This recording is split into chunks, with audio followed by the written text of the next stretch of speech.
I traveled to Ireland for 4 full days, and here's everything I did. We flew from New York and landed in Dublin at 7 a.m. and then picked up a rental car and drove to Dublin. We dropped our car off at the hotel and then headed to Bread 41 for some pastries. The almond croissant was amazing, and then we got lattes from Butler's Chocolate Cafe. We walked through Trinity College and we had tickets to see the library. Then we headed to Temple Bar. We got there right at 10:30 when they opened. It was perfect. It was not very crowded. We got to enjoy live music.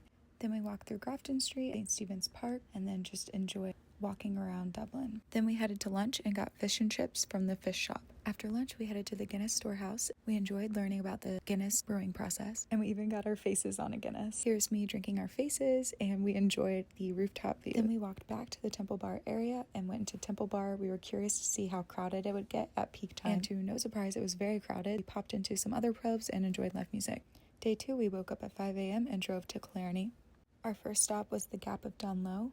The views were so amazing. I felt like I was in a fairyland. I was so happy we saw our first Irish rainbow. Afterwards, we headed to Ross Castle and then walked around Killarney. Then we drove to Galway, checked into our hotel, and then hit the town. We stopped at Keys to get a Guinness. We sat outside and enjoyed the sun. We walked around some more, and then we stopped at John Keogh's for dinner. It was our favorite meal of the whole trip. After dinner, we went pub hopping and listened to live music. Then we ended the night with Murphy's ice cream. Day 3, we woke up at 6 a.m. and drove to Doolin. This town is so cute. From town, we did a cliff walk where we enjoyed epic views of the Cliffs of Moher. Afterwards, we drove to Clifden. We checked into our castle hotel and attended a champagne toast where the owners talked about the history of the castle. We enjoyed dinner and hanging out at the hotel for the rest of the evening. Day 3, we started our day hiking Diamond Hill, and we saw goats everywhere. Then we stopped by Kylemore Abbey and then drove to Killary sheep farm. We watched a demonstration of a dog herding sheep, and oh my gosh, you guys, it was so cool. I was so impressed by that dog. Then we got to feed the lambs and hold them and play with them. I was so ready to take this one back home to New York City with me.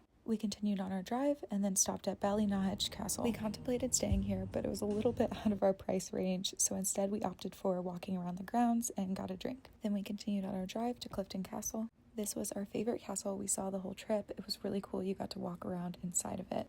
Then we did the Sky Road Drive and stopped at Sky Road Lookout for some views. Then we made it back to Clifden and enjoyed our last dinner. We went to the pub, got our last Guinness, enjoyed live music, and talked to the locals. So there you have it. That concludes our 4 full days in Ireland.